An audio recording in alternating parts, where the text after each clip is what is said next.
Hey guys, welcome back to another video of the estate 2022। और जैसा कि आपको पता ही है, हमने सीरीज चला रखी है एस्टेट की। हमने 2018, 2019, 20, 21, 23 के क्वेश्चन कर चुके हैं। आपका 22 रह गया था, 22 का पेपर। अभी तक के क्वेश्चन पेपर में मेरे को थोड़ा लिटिल बिट उसका जो लेवल है as compared to the other paper hard लगा। तो आज हम बात करेंगे बचे हुए क्वेश्चंस की। हमने 21 तक कर लिए थे। आज हम करेंगे 22 से लेकर 50 इस क्वेश्चन को, और आज इस क्वेश्चन पेपर को खत्म करने की कोशिश करेंगे। कल से हम ट्राई करेंगे यूजीसी के पेपर की।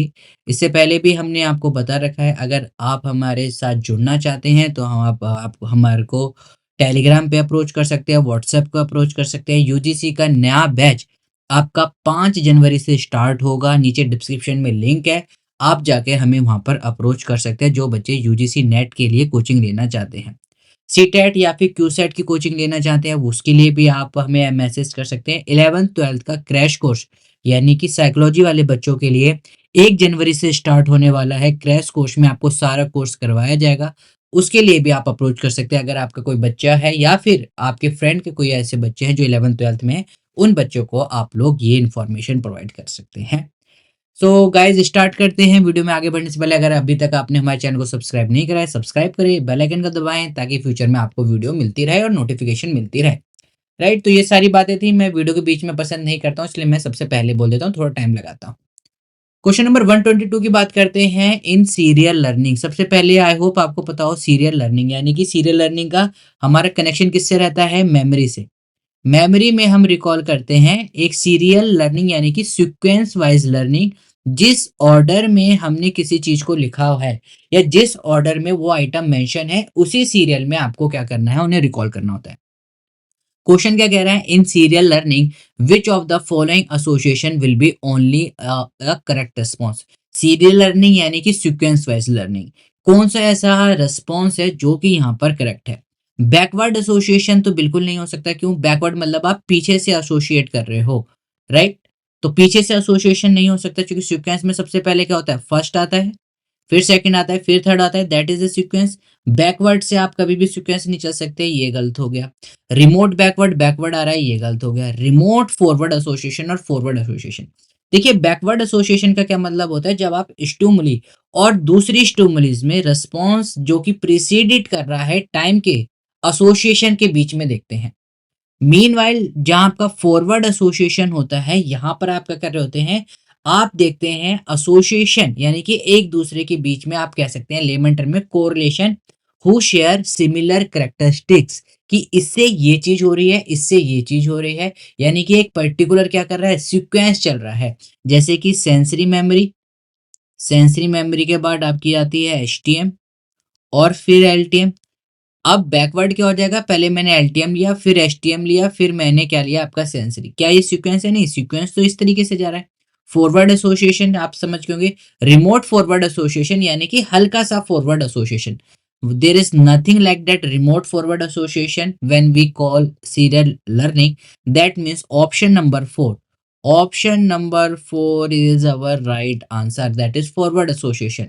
यानी कि आप इनिशियली चीज में क्या करते चलते हैं?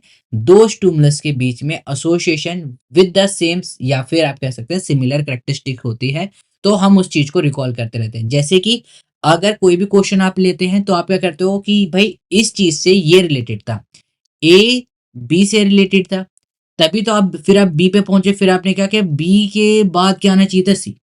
अगर आप ए से सी पे पहुंच गए यानी कि आपने क्या करा? बी को मिस कर दिया, तो एसोसिएशन नहीं बन पाएगा, राइट?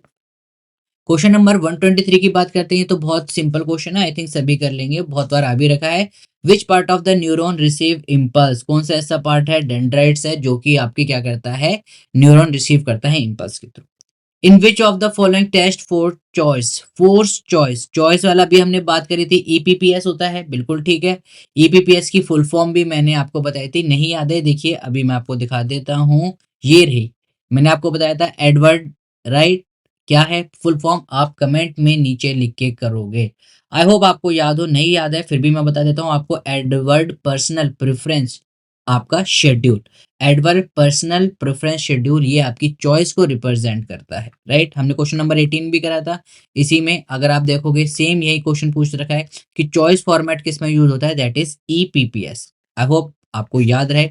इसलिए कहता हूँ गाइज, हर एक वीडियो के क्वेश्चंस के जो ऑप्शन है उनको भी देखा करें। वाई? क्योंकि एक ऑप्शन दूसरे क्वेश्चन के आंसर से मिलता जुलता है।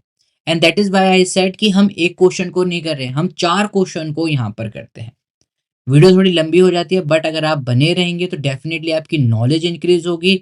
एक जो देखने का नजरिया है, way of seeing the thing, perception, वो आपको डिफरेंट एंगल से मिलेगा।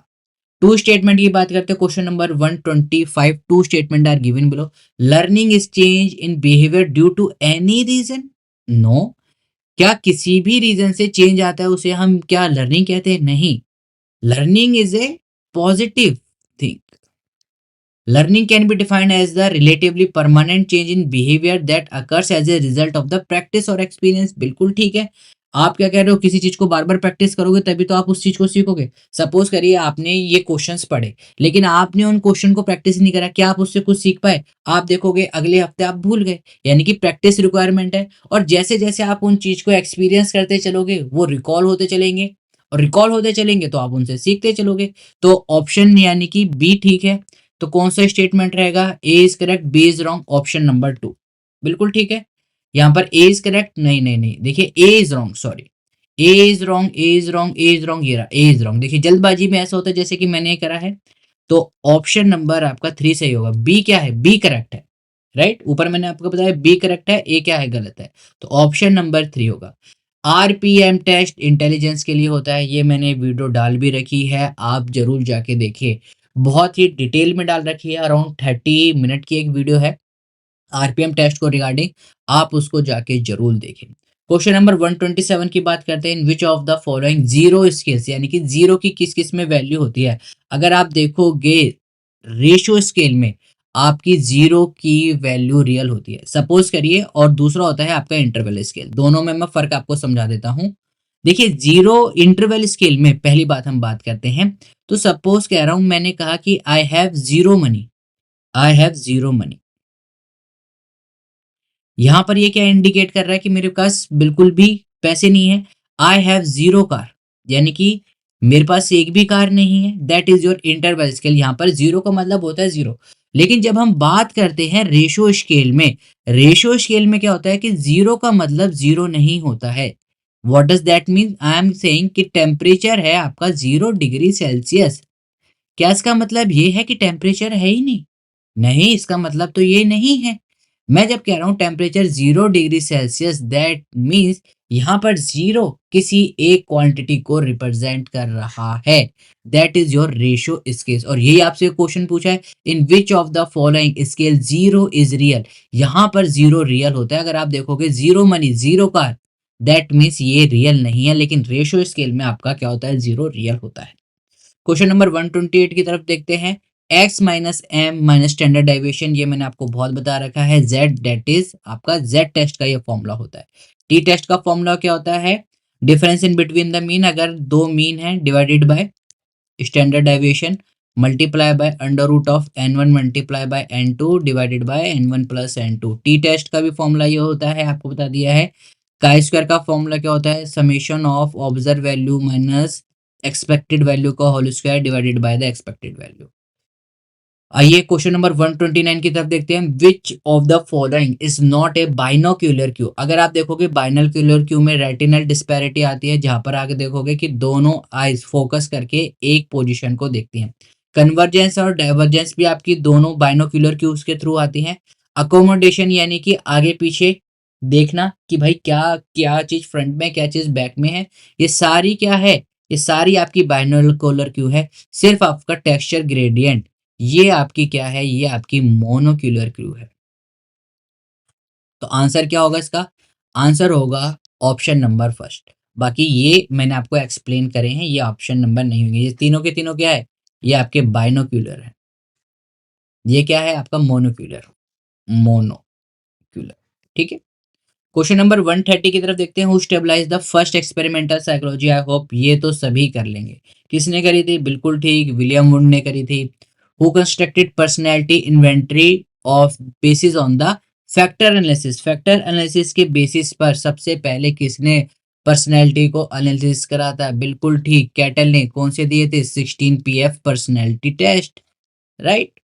Question number 132, which of the following is not principle of the perceptual organisation. Principle of the perceptual organisation, अगर आपको ये समझ में ना आए तो आप इस चीज को गेस्टाल्ट से रिलेटेड कर लेना। गेस्टाल्ट, अगर आप देखोगे गेस्टाल्ट ने इसमें प्रिंसिपल ऑफ सिमेट्री दिया था। प्रिंसिपल ऑफ सिमेट्री में उन्होंने क्या कहा कि अगर दो चीज सेम है तो हम उनको क्या मान लेते हैं? ग्रुप मान लेते हैं। जैसे कि सपोज करिए ये दो हैं, ये दो हैं और ये दो हैं, तो आप क्या मान लोगे कि ये दो का ग्रुप है, ये दो ग्रुप का और ये दो का ग्रुप है। That is principle of similarity, symmetry, दोनों सेम सेम है। Principle of good communication, good communication में क्या रहेगा? सपोज करिए जैसे कि 1 2 4, अब आप हर कोई बता देगा यहाँ पर क्या आएगा? 3 आएगा। That is the principal of the good continuation. फिर आपका आता है प्रिंसिपल ऑफ द सिमिलरिटी। अगर मैं ये बात करूंगा, ये एक ही है और ये क्या है? ये बिल्कुल डिफरेंट है, ये एकदम स्ट्रेट लाइन है, ये कर्व लाइन है, तो that is the principal of the similarity. इनका भी एक ग्रुप है, ये अलग पड़ गया है। Principal of the relative brightness, यहां पर ये आपका एक टेक्निक आप कह सकते हैं, जिसके अंदर technique to be not honest, ये आपका प्रिंसिपल जो हमने 6 आपके कह सकते हैं principal of the gestalt psychology के अंदर नहीं आता है। तो ऑप्शन नंबर फर्स्ट यानी कि principal of the relative brightness इसके अंदर नहीं आता है परसेप्चुअल ऑर्गेनाइजेशन के लिए। ये बेसिकली क्या होता है कि आपको बिकॉज ऑफ द ब्राइटनेस आप देखते हैं एक तरीके से विजुअलाइजेशन के अंदर आता है। जैसे कि अगर कोई तेज काफी ज्यादा रोशनी आपकी तरफ आ रही है तो आप पीछे हट जाएंगे, लेकिन वहीं पर ही अगर एक रोशनी दूर जाती जा रही है तो आप उस रोशनी की तरफ चलते चले जाएंगे। That is the principal of the relative brightness, right. तो ये आपका ऑप्शन है जो कि यहाँ पर सही है, क्योंकि इसने क्या पूछा है? Not principle of the perceptual organisation. ये तीनों प्रिंसिपल हैं परसेप्चुअल ऑर्गेनाइजेशन के लिए। रिलेटिव ब्राइटनेस आपका विजुअलाइजेशन के अंदर काफी आता है, इस तरीके से भी आप समझ सकते हैं।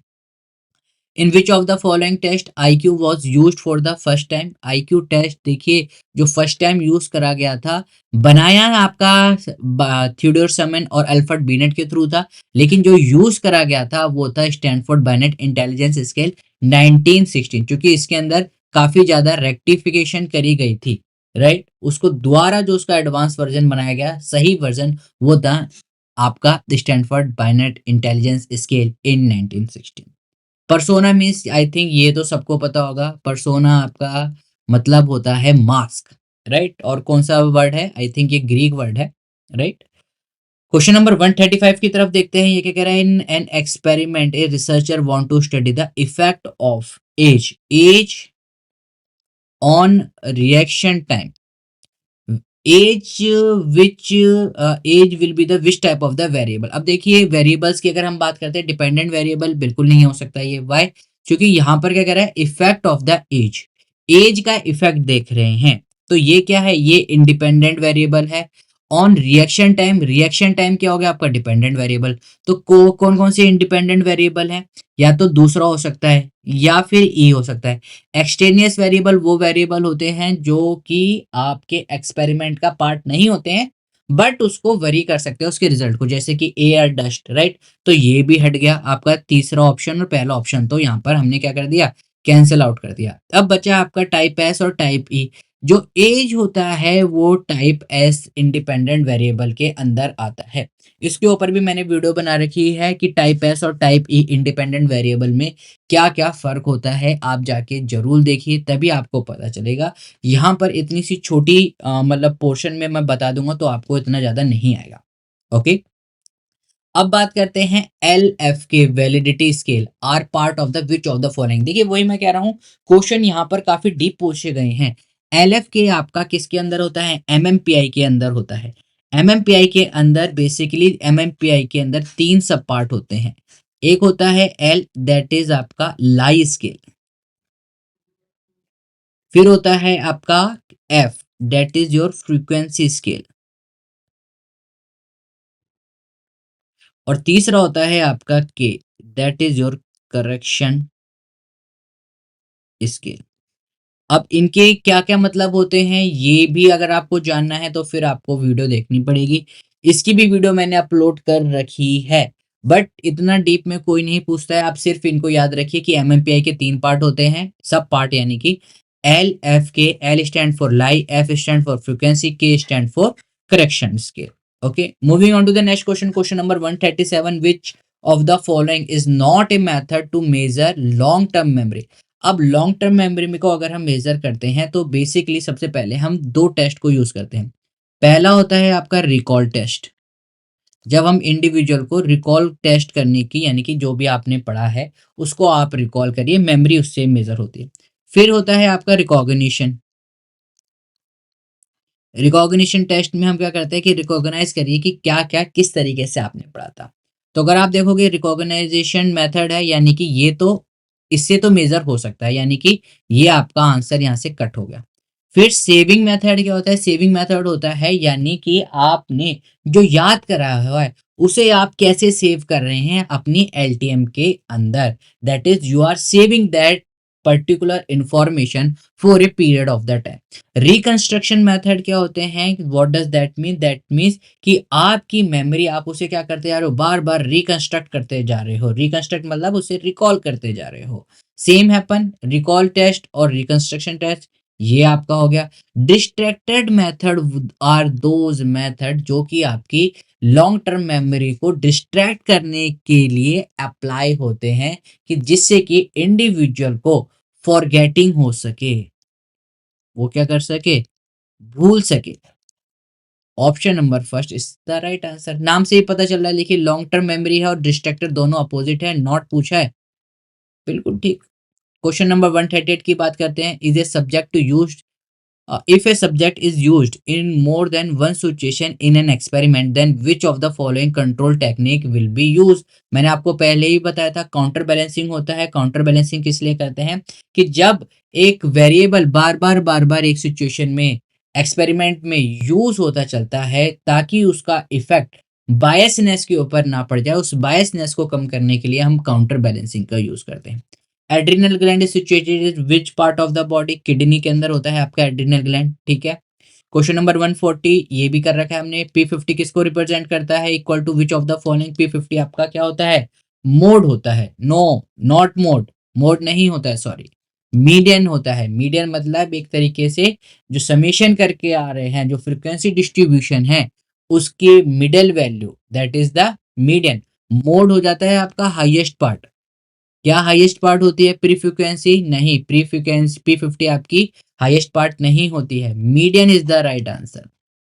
Okay, question number 144, which of the following endocrine gland is known as the master gland. कौन सा ऐसा ग्लैंड है जो कि मास्टर ग्लैंड के नाम से फेमस है।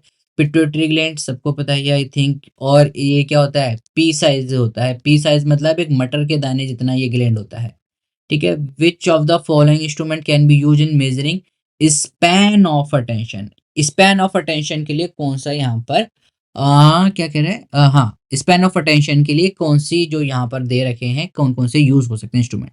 मेमोरी ड्रम की अगर हम बात करते हैं, ये देखिए इसके बारे में डिस्कस करते हैं। मेमोरी ड्रम क्या होता है, एक सिलेंड्रिकल, आप कह सकते हैं जैसे एक सिलेंडर होता है उसी तरीके का एक सिलेंड्रिकल इंस्ट्रूमेंट होता है जिसे रोटेट करा जाता है।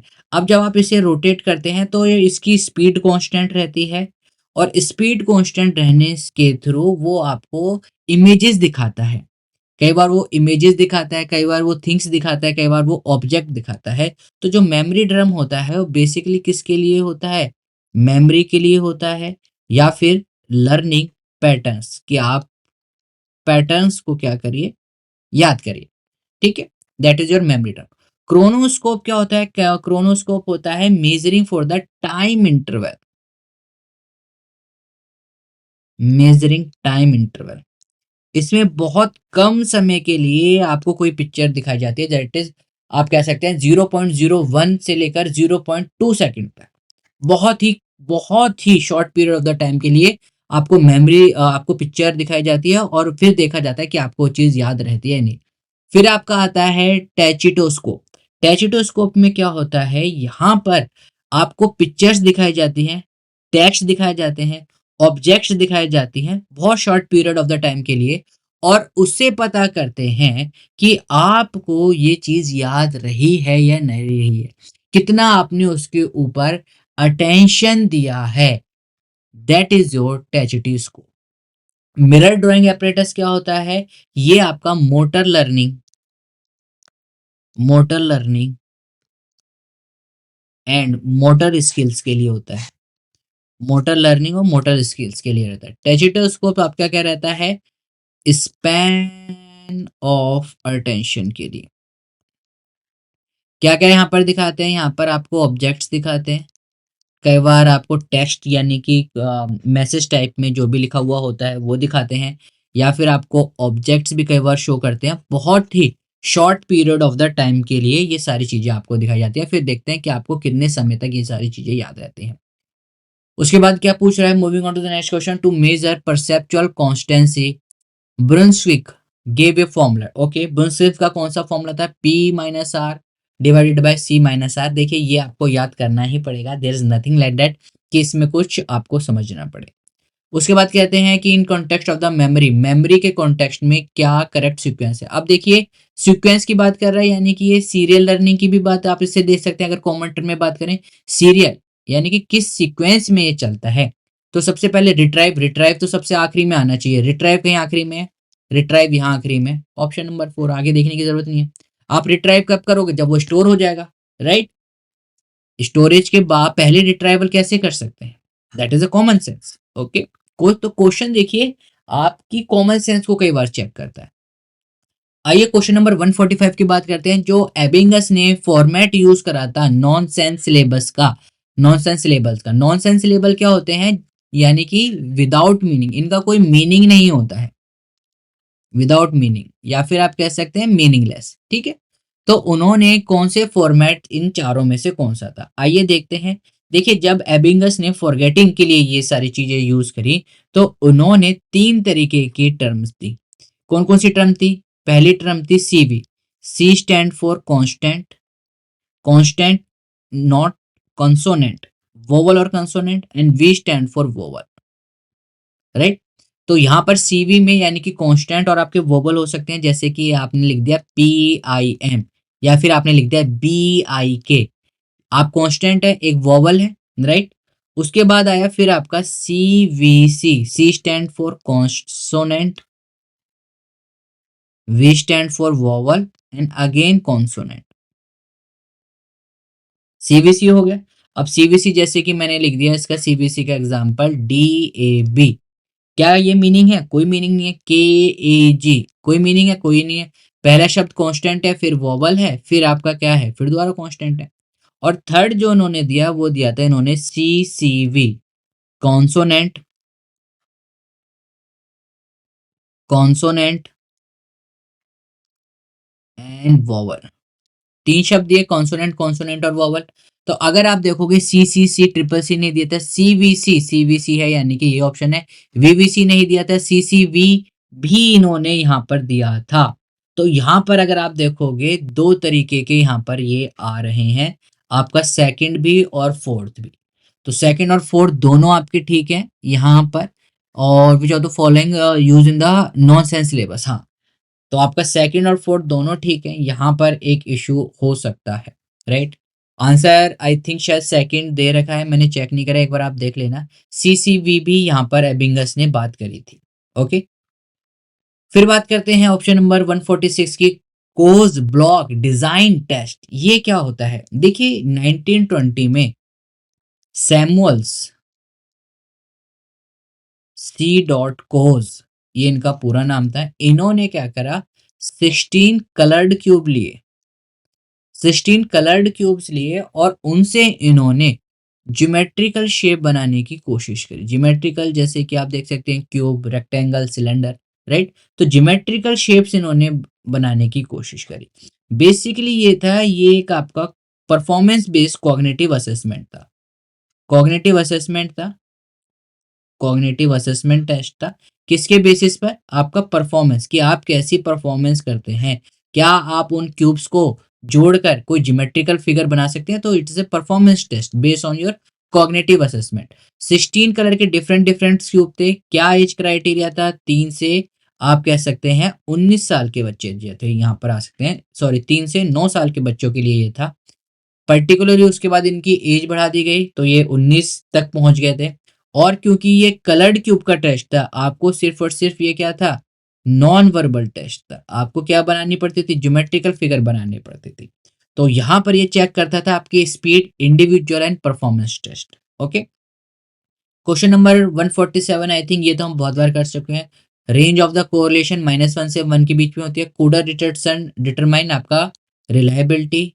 Question number 149, concept of the T test McCall ने दिया था। बाकी गिलफर्ड ने आपका एसआई मॉडल दिया था। आई होप सबको पता हो। फिशर ने क्या दिया था, फिशर ने आपका दिया था सोशल साइकोलॉजी में। इन्होंने लेकिन अर्बन की बात करी थी, social psychology, urban life. Maikal ने आपने टी स्कोर नॉर्म दिया था और मैकनेमर ने non parametric statistical method.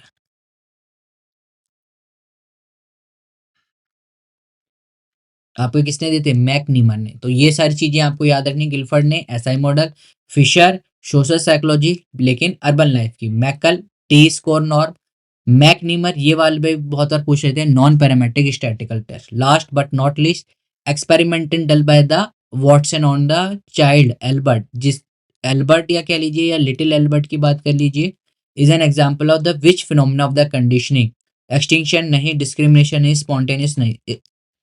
Extension की वहां पर बात नहीं करी गई थी। लिटिल एल्बर्ट ये सबको पता है, आई थिंक मैंने आपको करवा भी रखा है 2-3 बार। और किसी ने भी बच्चे ने अगर सोशल साइकोलॉजी पढ़ रखी है तो उसे लिटिल एल्बर्ट का एक्सपेरिमेंट पता है।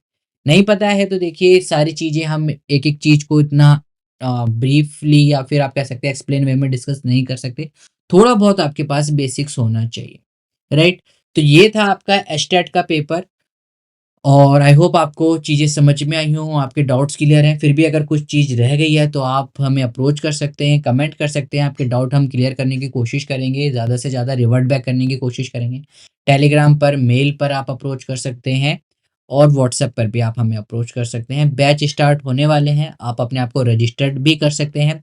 कोई 11th-12th वाला बच्चा है आप उनको भी बता सकते हैं। क्यू सेट या फिर कोई सी टेट की, एच टेट की, उड़ीसा टेट, एमएस टेस्ट की तैयारी कर रहा है तो भी हम उसके लिए आपको कोचिंग प्रोवाइड करवाएंगे। तो इस वीडियो में आई होप इतना ही और आपको पसंद आई हो, आई होप। और देखते हैं, मिलते हैं नेक्स्ट क्लास में। Till then keep smiling, keep getting lots of memory. This is caffeine shot, have a great day, thank you all of you.